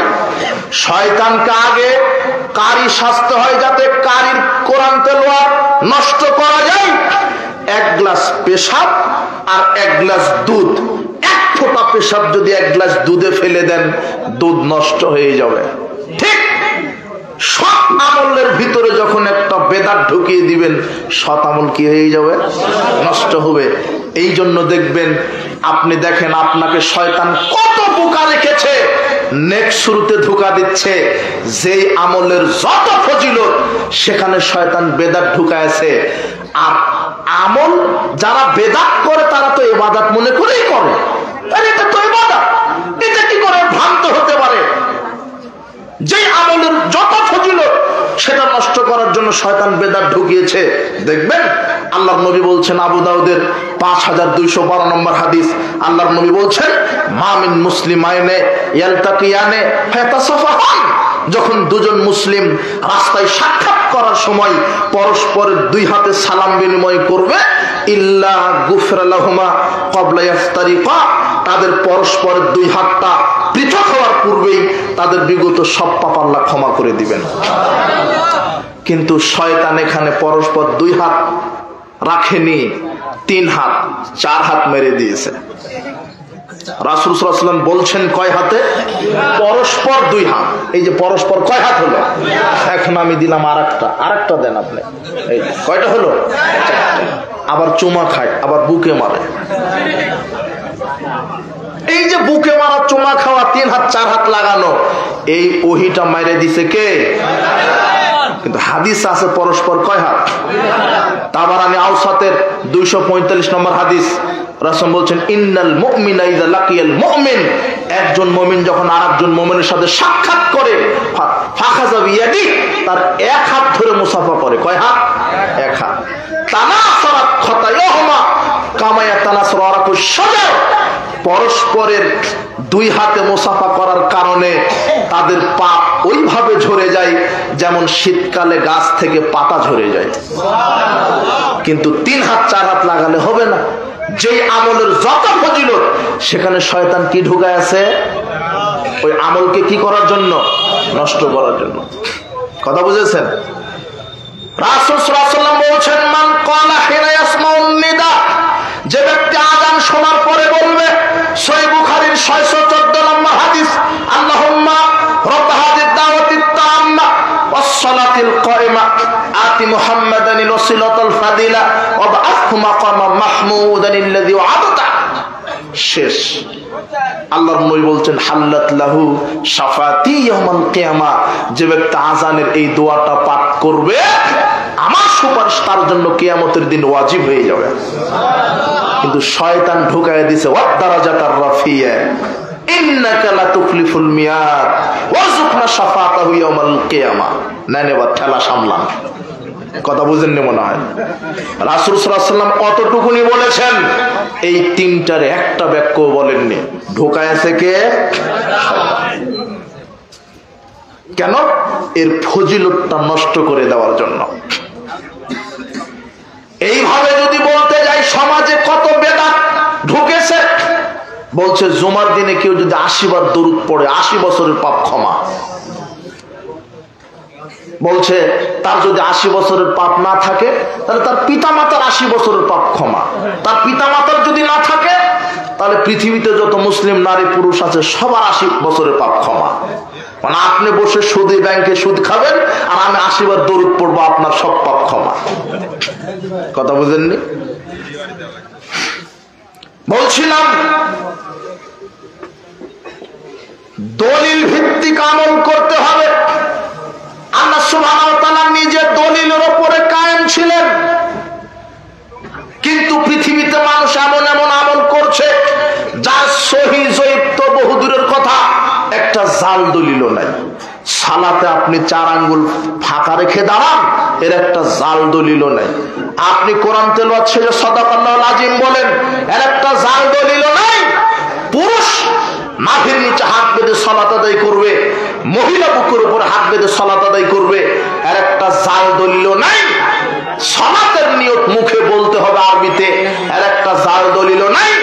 তাসাউদে বৈঠকে আপনি টক করে শাহাদাত আঙ্গুলে একবার জাগালেন, টক করে নামিয়ে দিলেন, এরকম একটা জাল দলিল পৃথিবীতে নাই। কত ভ্রান্ত আমল। বলছিলাম রাসূল সাল্লাল্লাহু আলাইহি ওয়াসাল্লাম নিজে দলিলের উপরে কায়েম ছিলেন, সাহাবীগণ নিজে দলিলের উপরে কায়েম ছিলেন। দেখবেন রাসূল সাল্লাল্লাহু আলাইহি ওয়াসাল্লাম নিজে শরীয়তের উল্টা কোনো কাজ করতেন না। আল্লাহ সুবহানাহু ওয়া তাআলা বলছেন, ওয়ালাউ তাকাওয়ালা আলাইনা বাদাল আকাওয়িল, মুহাম্মদ যদি কোনো কথা বলে আমার নামে চালিয়ে দিতেন, লাখাযনা মিনহু বিল ইয়ামিন, আমি আমার বাম হাতে মুহাম্মদকে চেপে ধরতাম, সুম্মা লাকাতানা মিনহুল ওয়াতিন, আমি তার হৃৎপিণ্ডকে কেটে ফেলতাম। ওয়া মা ইয়ানতিকু আনিল হাওয়া ইন হুয়া ইল্লা ওয়াহয়ুহা, আমার নবী নিজের থেকে কোনো কথা বানিয়ে বলে না, তিনি যা বলেন সব কারহি আল্লাহ, কারহি আল্লাহ। দেখবেন আবু দাউদ 3646 নম্বর হাদিস। আব্দুল্লাহ ইবনে আমর তিনি বলছেন, কুনতু আকতুবু কুল্লা শাইইন আসমাহু মির রাসূল সাল্লাল্লাহু আলাইহি ওয়াসাল্লাম, রাসূল সাল্লাল্লাহু আলাইহি ওয়াসাল্লাম থেকে আমি যাই শুনতাম তাই আমি লিখে নিতাম। ফানাহাতনি কুরাইশুন, কুরাইশরা আমাকে একদিন নিষেধ করে বলছেন, এই আতাকতুবু কুল্লা শাইইন তাসমাহু, যা শুনো তাই লিখো। ওয়া রাসূলুল্লাহ সাল্লাল্লাহু আলাইহি ওয়াসাল্লাম বাশার, আরে রাসূল তো বাশার, একজন মানুষ। ইয়াতাকাল্লামু ফিল গাযবি ওয়ার রিদা, সে সন্তুষ্ট অসন্তুষ্ট, রাগে দুঃখে কষ্টে সব সময় একভাবে কথা বলে না। সন্তুষ্ট থাকতে কথা বলে, অসন্তুষ্ট থাকতে কথা বলে। আর তুমি সব সময় লিখে রাখো মানে? ফামসাকতুনিল কিতাব, আমি হাদিস লেখা ছেড়ে দিলাম। ফাযাকারতু যালিকা লিরাসূলিল্লাহ সাল্লাল্লাহু আলাইহি ওয়াসাল্লাম, আমি রাসূল সাল্লাল্লাহু আলাইহি ওয়াসাল্লামকে এই ঘটনাটা বললাম। তখন তিনি বললেন, আব্দুল্লাহ ইবনে আমর, উক্তুব, তুমি লিখতে থাকো। ফাওয়াল্লাযী নাফসি বিয়াদিহি, ওই আল্লাহর কসম করে বলছি যার হাতে আমার আত্মা রয়েছে, ওই আল্লাহর কসম করে বলছি যার হাতে আমার আত্মা রয়েছে, মা ইয়াখরুজু মিনহু ইল্লা হক, আমি মুহাম্মদ সাল্লাল্লাহু আলাইহি ওয়াসাল্লামের মুখ থেকে সত্য ছাড়া কিছুই বের হয় না। যা বের হয় সব কার করা? ওই আল্লাহ। তিনি কোনো কথা বানিয়ে বলেন না, তিনি কারো কথা নকল করে বলেন না, তিনি যা বলেন আল্লাহর করা ওহী। রাসূল সাল্লাল্লাহু আলাইহি ওয়াসাল্লাম নিজের শরীয়তের কাছে যেমনি ছিলেন, একটা আমল করবেন নিজে করতে পারেননি। রাসূল সাল্লাল্লাহু আলাইহি ওয়াসাল্লামকে কার বিধান অনুযায়ী চলতে হয়েছে? শোনেন, আপনাকে বলি, একটু শুনেন, আমি বিশৃঙ্খলা মনে করছি, আপনি আরেকটু মনোযোগী হন। দেখেন, সাল বিন সাদ রাদিয়াল্লাহু আনহু বলছেন, সহিহ বুখারীর 2351 নম্বর হাদিস, উতিয়ান নবী সাল্লাল্লাহু আলাইহি ওয়াসাল্লাম বিকাদাহিন, রাসূল সাল্লাল্লাহু আলাইহি ওয়াসাল্লামের সামনে এক পেয়ালা পানি আনা হলো।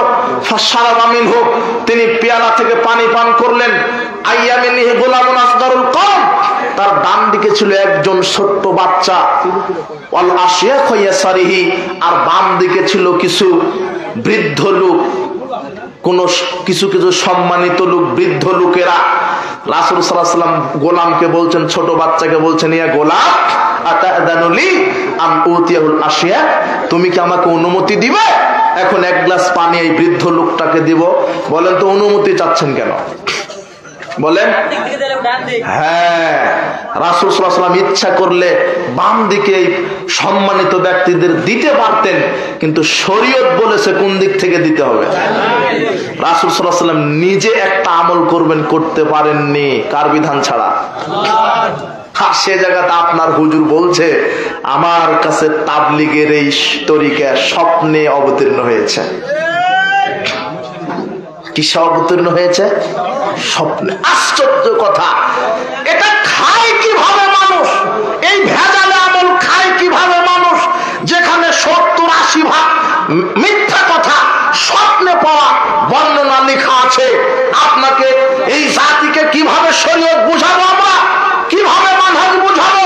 মুহাম্মদ সাল্লাল্লাহু আলাইহি ওয়াসাল্লামের উপরে শরীয়ত আল্লাহ পরিপূর্ণ করে দিয়েছেন। যেই দিন থেকে মুহাম্মদ সাল্লাল্লাহু আলাইহি ওয়াসাল্লাম মারা গেছেন, তারপরে থেকে কিয়ামত পর্যন্ত আর কোনোদিন নতুন শরীয়ত আমদানি হবে না কোনোদিন। কিন্তু বেদাতের নামে কত শরীয়ত ডেলিভারি হচ্ছে, কত শরীয়ত, ভ্রান্ত শরীয়ত, কত ভ্রান্ত আমল সমাজে চলছে। আশ্চর্য কথা, আপনার হুজুরের স্বপ্নে পাওয়া তরিকা চলে কি করে? মুহাম্মদ সাল্লাল্লাহু আলাইহি ওয়াসাল্লামকে আপনি জানেন? দেখেন, আপনাকে একটু দেখাই মুহাম্মদ সাল্লাল্লাহু আলাইহি ওয়াসাল্লাম কি জিনিস, কেমন নবী, আমরা কেমন পাওয়ারফুল নবী পেয়েছি আপনার তো ধারণা নাই। আমরা এমন একটা পাওয়ারফুল নবী পেয়েছি। রাসূল সাল্লাল্লাহু আলাইহি ওয়াসাল্লাম বলছেন, এই সাহাবারা, লাউ বাদালাকুম মূসা, এখন যদি মূসা আসে তোমাদের সামনে, ফাত্তাবাতুমুহু, আর যদি তোমরা মূসার শরীয়তকে মেনে চলো, অতারাক্তুমুনি, আর আমি মুহাম্মদ সাল্লাল্লাহু আলাইহি ওয়াসাল্লামের শরীয়তকে যদি প্রত্যাখ্যান করো, লা গালালতুম আন সাওয়াইস সাবিল, তাহলে তোমাদেরকে জাহান্নামে চলে যেতে হবে। লাউ কানা হাইয়ান ওয়া আদরাকা নবুওয়াতি লাত্তাবানি, মূসা যদি এসে আমার নবুয়ত পায়, তাকেও জান্নাতে যেতে গেলে আমার শরীয়ত মেনে যেতে হবে। আল্লাহর নবী বলছেন, যদি তোমরা মূসার শরীয়তকে মেনে চলো, আমার শরীয়তকে না মানো,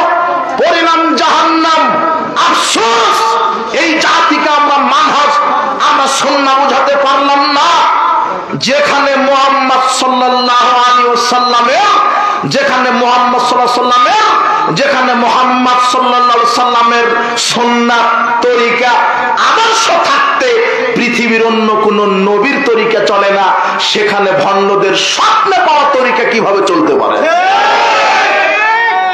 সেখানে মাজার পূজা, খানকা পূজার এই শিরকের ডিলারশিপদের ভণ্ড তরিকা, ভণ্ড এই সুফিদের, এই ভণ্ড এই নীতি আদর্শের, এই ভণ্ড আলেমদের এই বাটপারি চিটারি ভণ্ডামি কি করে বাংলাদেশে টিকতে পারে? যেখানে মুহাম্মদ সাল্লাল্লাহু আলাইহি সাল্লামের তরিকা স্ট্যান্ডিং থাকা অবস্থায় অন্য কোন নবীর শরীয়তে চলে না, যেখানে অন্য কোন নবীর তরিকা বাতিল, সেখানে ভণ্ড তরিকা চলবে কি করে? তার মানে এই দেশে যত শিরক বেদাত আছে, কবর, খানকা, মাজার, যত ইসলামের নামে যত ভ্রান্ত দল আছে, সবগুলিকে লাথি মেরে বাড়িয়ে কবর দিয়ে দিতে হবে। 5 আগস্টে নেতার মূর্তি শুধু ভাঙা হয়েছে। আমরা বিশ্বাসী বাংলাদেশের যুব সমাজ মরেনি, এদের ঈমান জাগ্রত আছে। আমরা বিশ্বাস করি আগামী দিনের বাংলাদেশ ইনশাআল্লাহ আহলে হাদিস যুবকদের বাংলাদেশ। এই আহলে হাদিস যুবকেরা যেদিন ইসলামের ঝান্ডা নিয়ে, তাওহীদের ঝান্ডা নিয়ে বাংলার রাজপথে তাওহীদের উপরে আন্দোলন করবে, সেদিন মূর্তি কেন, এদেশ থেকে কবর, খানকা, মাজারকেও কবর রচিত করে দেওয়া হবে ইনশাআল্লাহ।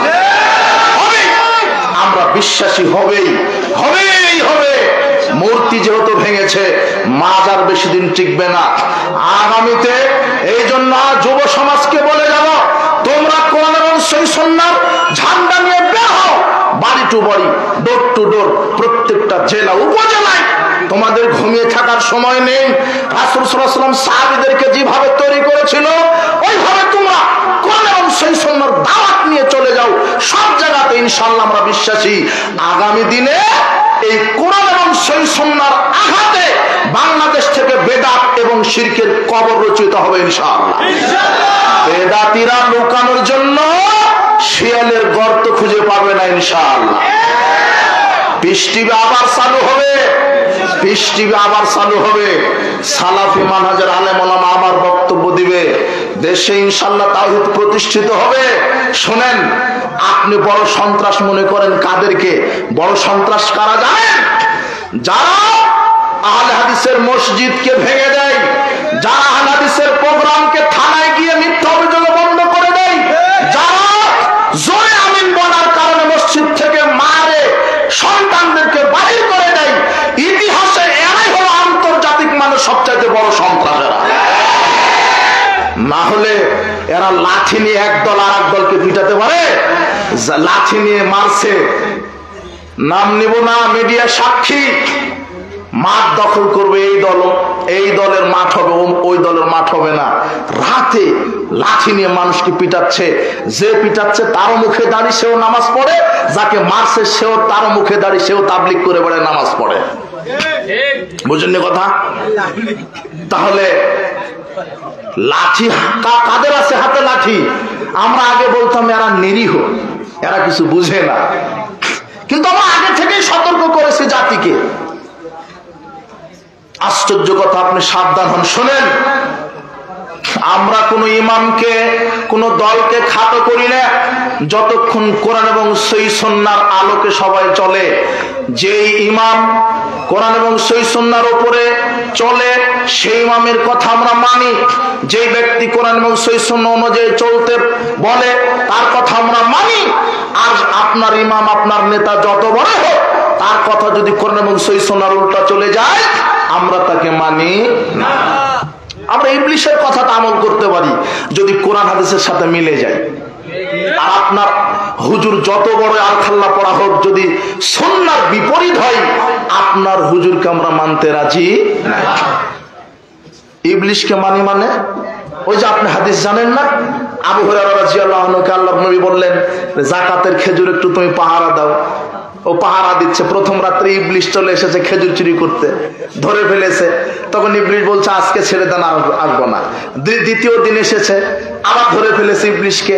আবু হুরায়রা মনে করছে মানুষ, কিন্তু আসলে কে? ইবলিশ। তো দ্বিতীয় দিন বলছে যে আজকে ছেড়ে দাও, আমার বাচ্চারা না খেয়ে আছে, আর আসবো না। তৃতীয় দিন এসেছে, তৃতীয় দিন ধরেছে। এখন ইবলিস বলছে আমি তোমাকে একটা দোয়া শিখাইয়া দিই, আয়াতুল কুরসি পাঠ করে ঘুমাবে, আমি আর তোমার কাছে আসবো না কোনোদিন। তখন সকালে মুহাম্মদ সাল্লাল্লাহু আলাইহি ওয়াসাল্লামকে আবু হুরায়রা বলছেন, আল্লাহর নবী, এই 3 দিন আমি এই লোকটাকে ধরেছি, শেষে একটা আমল শিখিয়ে দিছে, এই আয়াতুল কুরসি পাঠ করতে বলেছে। তখন মুহাম্মদ সাল্লাল্লাহু আলাইহি ওয়াসাল্লাম বলছেন, হ্যাঁ, ও তো চিনতে পারেনি, ও ছিল ইবলিস। ও বলেছে আয়াতুল কুরসি পাঠ করে ঘুমালে শয়তান আসবে না, এই কথা ঠিক। আমি মুহাম্মদ সাল্লাল্লাহু আলাইহি ওয়াসাল্লাম বলছি, ইযা আওয়াইতা ইলা ফিরাশিক, যখন তুমি ঘুমাতে যাবে, ইকরা আয়াতুল কুরসি, কারা আয়াতুল কুরসি, তুমি কোরআন আয়াতুল কুরসি পাঠ করবে, তাহলে শয়তান তো আসবে না। আল্লাহ আকাশ থেকে একজন ফেরেশতা নাজিল করে তোমাকে পাহারা দিবে। এই হাদিসটা শোনালেন আবু হুরায়রাকে কে? শয়তান। স্বীকৃতি দিলেন কে? তার মানে শয়তান যদি কোনো কথা বলে, সেটা যদি রাসূল সাল্লাল্লাহু আলাইহি ওয়াসাল্লামের সুন্নাহর সাথে মিলে, আমরা মেনে নিতে রাজি। আর তোমার হুজুর যত বড় আলখাল্লা করে কথা বলো, সেটা যদি নবীর তরিকার বাইরে যায়, আমাদের কাছে 5 পয়সা কোনো মূল্য নাই। শুনে রাখবেন, আহলে হাদিসদের সংখ্যা কম, শক্তি কম, তবে দলিলের দিকে আমরা 100-তে 100 ইনশাআল্লাহ। আলহামদুলিল্লাহ, দলিলের বাহিরে আমরা কথা বলি না। ইনশাআল্লাহ কোরআন হাদিসের বিজয় হবেই। বলছিলাম ছাত্রদের, যুবকদের আমাদের টার্গেট, তোমরা কোরআন এবং সহিহ হাদিসের ছায়াতলে আসো। বিচ্ছিন্ন থাকার কোনো সুযোগ নাই, ঐক্যবদ্ধ হওয়ার এখনই সুযোগ। আল্লাহ তুমি আমাদেরকে এক প্ল্যাটফর্মে থেকে কাজ করার তৌফিক দান করো। হিংসা, অহংকার মুক্ত থাকবেন, সংকীর্ণতা মুক্ত থাকবেন, ব্রড মাইন্ডের হবেন, কাউকে জেনে শুনে কাউকে গালি দিবেন না, কারো অপবাদ দিবেন না। যারা এদেশের মাটিতে শিরক বিদআত করছে, হয়তোবা অনেকে ভুলের মাধ্যমে করছে, তারা ভুল করে করছে, আল্লাহ তুমি তাদেরকে সঠিক কোরআন হাদিসের বুঝ দান করো। আমরা দোয়া করি। কাজী মানহাজ বুঝতে হবে, কোরআন হাদিস বুঝতে হবে রাসূল সাল্লাল্লাহু আলাইহি ওয়াসাল্লাম এবং সাহাবীদের মতো করে। কোন আসলে আমরা আজকে ইসলামকে চিনেছি আলেমদের মাধ্যমে বা কোন বুজুর্গ ব্যক্তির মাধ্যমে। আসলে ইসলামকে বুঝতে হবে শুধু কোরআন এবং হাদিসের মাধ্যমে। কথা বুঝেছেন কি? এই জন্য আল্লাহর নবী বলছেন, তাবী বিদ্যান বলছেন, ইন্না হাযাল ইলমু দীনুন, এই কোরআন হাদিসের জ্ঞান হচ্ছে, এটাই হচ্ছে দিন। ফানজুর আম্মান তাখুযুনা দীনাকুম, কাজে তোমরা লক্ষ্য করো কার কাছ থেকে তোমরা ইলম নিচ্ছ। যার আকীদা মানহাজ ঠিক নয়, তার বক্তব্য শোনা যাবে না। আপনি দেখেন তার বক্তব্য, যাচাই করেন সে কিভাবে কথা বলছে, কোন প্রেক্ষিতে কথা বলছে। সবাই কোরআন হাদিস থেকেই বক্তব্য দিবে, আল্লাহর নবী বলছেন, কিন্তু ব্যাখ্যা মেরে দিবে কারোহি মতো, শয়তানের। যারা শয়তানের রহিতে চলে, বিশ্বাস করেন এরা জাহান্নামে যাবে, জাতিকে জাহান্নামে নিয়ে চলে যাবে। আমাকে কোরআন হাদিস বুঝতে হবে, রাসূল সাল্লাল্লাহু আলাইহি ওয়াসাল্লাম, সাহাবায়ে কেরাম যেভাবে বুঝেছেন। তাই এই যে যুব সমাজের অবক্ষয় আজকে শুরু হয়েছে, এরা সঠিক তাওহীদ না বোঝার কারণে।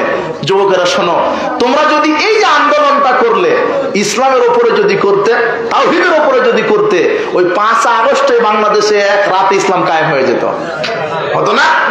কিন্তু এরা ইসলাম ওভাবে বুঝতে পারেনি। আল্লাহ এদেরকে সঠিক তাওহীদ বোঝার তৌফিক দান করুন। আর যেদিন বুঝতে পারবে সঠিক তাওহীদ, সেদিনই এই দেশ থেকে শিরক বিদআত উচ্ছেদ হবে ইনশাআল্লাহ। যুবকেরা মাদকের কাছে ঈমান বিক্রি করবে না, নগ্ন নারীর কাছে ঈমান বিক্রি করবে না, গান বাজনার কাছে বিক্রি করবে না। আর আজকের রাত তো অবাক একটা রাত। তুমি রাতকে কবর দাও, কোন মুসলিম বাচ্চা এই ঠাট ভাস নায়কের সাথে 5 পয়সা পরিমাণ সম্পর্ক থাকতে পারে না। এটা একটা নগ্ন রাত, একটা জেনার রাত। এই রাতকে কবর দাও। মুসলিমদের এক মুহূর্তের জন্য ইহুদি খ্রিস্টানের বিজাতীয় নীতি আমরা মানতে রাজি নই।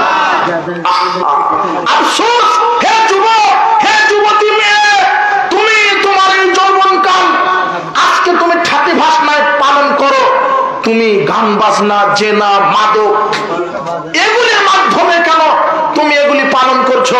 তুমি আজকের রাতটা পালন করো, কিন্তু কিভাবে করবে? এইভাবে করো। আল্লাহ বিগত এই 24 সাল আমরা পার করলাম, জীবন থেকে একটা বছর চলে গেল। আমরা মাতৃগর্ভে যত বছর পৃথিবীতে নিয়ে এসেছিলাম, একটা বছর গলে গেল, একটা বছর চলে গেল। এই 2024 সালে কত পাপ করেছি, কত গুনাহের কাজ করেছি, আল্লাহ তুমি ক্ষমা করো। ভালো আমল করতে পারিনি, আগামী বছর যেন আমি তোমার সঠিক আমল করতে পারি, সেই তৌফিক তুমি দান করো। আমাকে সুস্থ রাখো। আমি বিগত বছরগুলিতে কত পাপ করেছি, আমাকে সামনে এই 25 সালে সুস্থতার সাথে বাঁচিয়ে রাখো। আর মৃত্যু যদি দাও, ইমানের সহিত মৃত্যু দাও, আর সঠিক আমল করার তৌফিক দান করো। এইভাবে তো পালন করা যেত। কথা বুঝেননি? এইভাবে পালন করেন। রাত 12টায় ওযু করে যায় নামাজে সেজদায় গিয়ে চোখের পানি ফেলে বলেন, আল্লাহ 2000 সালে জন্মগ্রহণ করেছিলাম, দেখতে দেখতে 25টা বছর 24টা বছর আমার জীবন থেকে গলে গেল। জানি না আগামীতে কতদিন বেঁচে থাকবো, তুমি জানো। কাজেই আগামীর বছর দিনগুলি যেন ইমানের সহিত কাটাতে পারি, আমলের সলের সহিত কাটাতে পারি, এই তৌফিক তুমি দান করো। এইভাবে তো পালন করা যেত। কথা বুঝেননি? কিন্তু যুবক, তুমি যৌবনের এই তাড়নায় মাদক নিয়ে, ল্যাংটা নারী নিয়ে, গান বাজনা পার্টি দিয়ে তুমি এই রাতকে উদযাপন করছো। তোমার এই বছর কিভাবে কল্যাণময় হবে? হে যুবতী মেয়ে, তোমার এই যৌবন তুমি নগ্ন, তুমি জাহেলিয়াতের পথে খরিদ করছো, বিক্রি করে দিচ্ছ। তুমি যৌনতাকে মেনে নিয়েছো, জেনারেল বিচারকে মেনে নিয়েছো। হে যুবতী মেয়ে, তুমি ফিরে আসো। হে যুবক, তুমি বন্ধু নির্বাচন করবে, ইমানদার বন্ধু। হে যুবতী মেয়ে, তুমি বান্ধবী নির্বাচন করবে, ইমানদার বান্ধবী। হে যুবক, তোমার বন্ধু হবে যে সালাত সিয়াম হজ যাকাত আদায় করে, প্যান্ট টাকনোর উপরে করে, দাঁড়ে ছেড়ে দেয়, যে কোনোদিন মিথ্যা বলে না, এ তোমার হবে বন্ধু। শোনো, সঙ্গ দোষে লোহা ভাসে। বন্ধু যদি গাঁজা খায়, তুমিও গাঁজা খাবে। হে যুবতী মেয়ে, সঙ্গ দোষে লোহা ভাসে। তোমার বান্ধবী যদি লুচ্চামি করে, তুমিও তো লুচ্চামি করবে। আমার নবী বলছেন, প্রত্যেকটা ছেলে মেয়ে ইসলামের উপরে জন্মগ্রহণ করে, পিতা মাতাই তাকে ইহুদি খ্রিস্টান বানায়।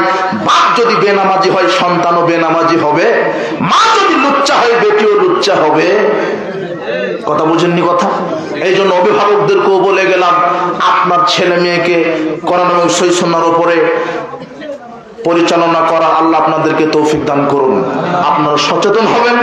এই যে পহেলা বৈশাখ, 31st নাইট, আবার আর একটা আছে বিশ্ব লুচ্চা দিবস, ওটাও সামনে। এগুলি থেকে ফিরে আসতে হবে। জাহেলিয়াত সম্পর্কে ভাবে আলোচনা করলাম না, তবে হে যুবক, তুমি সচেতন থাকো। মৃত্যু তোমার সন্নিকটে। তোমার এই যৌবন সালাত সিয়াম হজ যাকাতে যেন কেটে যায়। 7 শ্রেণীর মানুষকে আল্লাহ আরশের নিচে জায়গা করে দিবেন বিশেষ মেহমান হিসেবে। ওই যুবক যুবতী যারা তার যৌবন কালকে বিক্রি করে দেয় আল্লাহর ইবাদতে কাটিয়ে। সুবহানাল্লাহ। যুব সমাজের প্রতি আহ্বান, তোমরা মাদককে কবর দাও, গান বাজনা কবর দাও, জেনা ব্যভিচারকে কবর দাও। হে যুবক, তোমার জন্য একটা স্ত্রী আল্লাহ নির্ধারণ করে রেখেছে, কাজে নগ্ন নারীর পিছনে ছোট না। হে যুবতী মেয়ে, তুমি কেন একটা বয়ফ্রেন্ডের পিছনে ছুটতে ছুটতে তোমার জীবনের উদ্দেশ্য লক্ষ্য হারিয়ে ফেলছো? তোমার জন্য আল্লাহ একজন পুরুষকে নির্ধারণ করেই রেখেছে। তুমি আল্লাহর প্রতি ভরসা করো। আল্লাহ তোমাদেরকে দুনিয়াতে কল্যাণ দান করুন, মৃত্যুর সময় আমাদেরকে সকলকে ঈমান নিয়ে মৃত্যুবরণ করার তৌফিক দান করুন। বারাকাল্লাহু ফিকুম, জাযাকুমুল্লাহ খায়র। সুবহানাকাল্লাহু ওয়া বিহামদিক, আশহাদু আল্লা ইলাহা ইল্লা আনতা, আস্তাগফিরুকা ওয়া আতুবু ইলাইক। আসসালামু আলাইকুম ওয়া রাহমাতুল্লাহি ওয়া বারাকাতুহু। সবাই ভাষণ দিলে সময় দেওয়া লাগতো। বিলাল বিলাল হ্যাঁ